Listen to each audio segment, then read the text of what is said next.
Hello everybody, this episode is going to be about electric vehicles. Every year has a trend. In 2018, it was e-commerce and SaaS companies. In 2020, it was edutech. In 2022, it was NFTs and Web3. And in 2023, it looks like electric vehicles. Recently, Uber has announced that they are joining hands with Tata Motors for bringing on 25,000 vehicles on its platform. Evera, an EV cab service provider, has raised a pre-series A round of $7 million. Mahindra & Mahindra is in talks to raise up to $500 million for EV push. Fantastic push in the entire industry. However, in this video, we are going to talk about what's happening behind the scenes. Is everything okay? What are the different problems that the stakeholders are facing in this current setup? We are going to focus on two primary elements. Number one, government, and number two, customers. Let's start with what the government is doing in this sector. Central and state governments are promoting and supporting the EV ecosystem in the country through favorable policies, incentives, subsidies, tax exemptions, loan facilities on both supply and demand sides. About 8 million US dollars has been allocated for the domestic automobile and parts manufacturing industry through a production linked incentive PLI scheme. Very clearly, government is talking about the subsidies to the manufacturer through production-linked incentive schemes. Already, GST is only 5% on the electric vehicle. As compared with petroleum vehicle, it is coming to 48%. Now, the other important thing is already the government is giving special subsidy for e-vehicles. And they're also talking about GST rebates plus subsidies to the customer. Now, the intentions are right, but what purpose are these two things solving at the moment? If we look at production-linked incentive schemes, what is their primary aim? They want to increase the production of electric vehicles in the country. However, the issue currently in the EV ecosystem is that there are not enough raw materials itself. There are supply chain constraints. So even if there is an incentive to produce more, if there is a supply chain issue, nobody can do anything. It is not just India. US and other major economies in the world are also facing similar supply chain shortages. Do we have enough materials to build all the EV batteries that are going to be required? Frankly, no, not right this second. We don't have enough materials in the supply chain to build everything today. So growth has to happen in the supply chain for all these vehicles. A lot more of that investment has to find its way to the top of the food chain to figure out, where these materials will come from, investing in new mines, refining, and recycling. Even if the supply chain shortages are fulfilled, and in the recently released government press release that, hey, India has found that 5.9 million tons of lithium deposits in Jammu and Kashmir, even if that comes to truth, then still there are a lot of issues with respect to the technology development itself. Folks like Bill Gates and companies like Tesla are right now investing in companies which are trying to increase the efficiencies of lithium-ion batteries themselves. What does this say? It says that the entire technology is still not completely evolved. How would the government's push to produce more make any sense if the technology behind this sector itself is not completely evolved? Why would companies go into mass production? The aim for production-linked incentives is to drive the production in the economy. And as Dr. Raghuram Rajan has mentioned in this 6-page white paper, I'm giving the link to it in the description box, please go read it. He very clearly said that PLI schemes not necessarily work for every single sector. They work for the sector where there is a natural advantage in that industry for the entire country. And EV is not clearly that natural advantageous industry for India right now.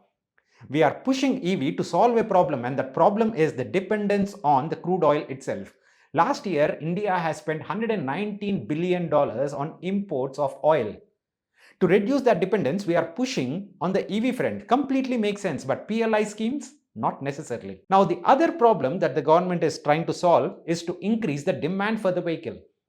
And the demand for the EV vehicles comes from two segments. One is the four-wheelers and the other is the two and three-wheelers. Now, if you look at the overall sales for the four-wheelers in 2022, 38 lakh units of cars are sold in India.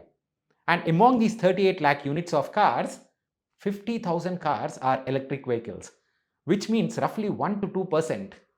So even with such amounts of subsidies, people are not interested to purchase electric vehicles. Why? Because somebody purchasing a car is purchasing it for comfort and for that experience. Now, is that solved by a rebate? Absolutely not.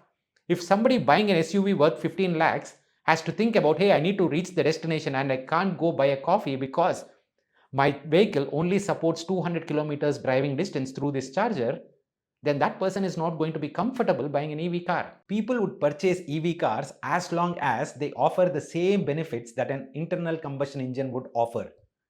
If it is not offering the same benefit from a customer standpoint, it doesn't make any sense even if there is a rebate of 1.5 lakh rupees. This is still an early adoption phase from a four-wheeler standpoint. So the emphasis should be on improving the charging infrastructure and improving the efficiency of the batteries so that people can drive longer for the same available charge. On the other hand, if you look at the two-wheeler and the three-wheeler segment, people are more price conscious and the driving ranges are also limited. So the EV push and the price rebates makes a lot more sense. However, issues like this will dilute the trust of the common people on the entire EV space itself.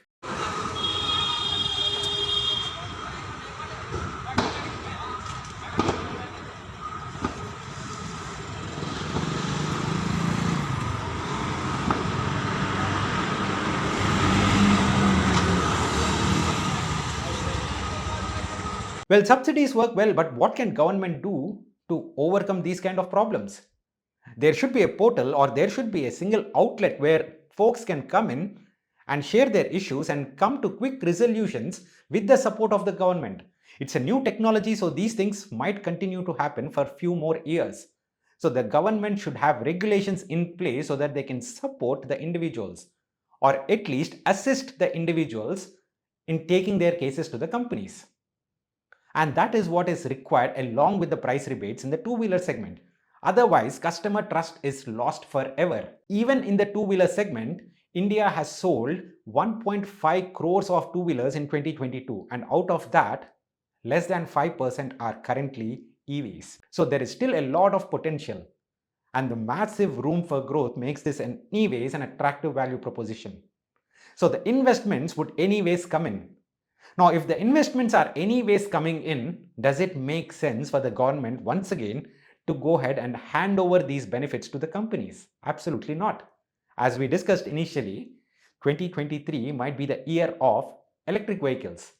So whether a government is giving the production linked incentive scheme versus not might not make much of a difference for the investors. Now, what is the road forward? The path forward is pretty straightforward. Focus on building the charging infrastructure itself.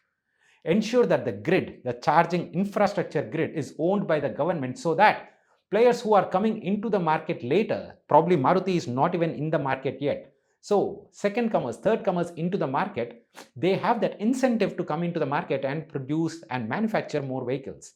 Just like how electricity grid is owned by the government, the charging infrastructure grid maintained and owned by the government leads to massive benefits to the entire ecosystem. Subsequently, regulatory support for any kind of issues that the customers face and regulatory assistance to these customers on a timely basis would help and go a long way in building the trust among the customers itself. I hope this video makes sense to you. Please do let me know if there are any questions that you have related to the EV space. If I don't know the answers, I'll do the research and I'll get back to you. Thank you guys. See you again tomorrow. Take care. Bye-bye.